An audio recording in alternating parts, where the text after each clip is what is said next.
Alô Assis, alô Brasil, aqui Português Vereador. Sexta-feira, Natal se aproximando, mas continuamos observando os problemas da cidade, buscando solução.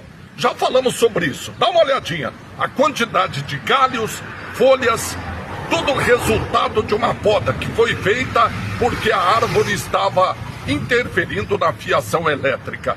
Segundo a prefeitura, multas têm sido lavradas, mas só isso não resolve, porque o problema continua. Além da multa, deveria haver uma lei que garanta à prefeitura fazer a remoção e cobrar de quem deixou tudo isso espalhado, atrapalhando o trânsito das pessoas que não podem passar aqui por esta calçada. Português Vereador veio, viu, conferiu, vai sugerir e se despediu. A luta continua na Câmara e na rua.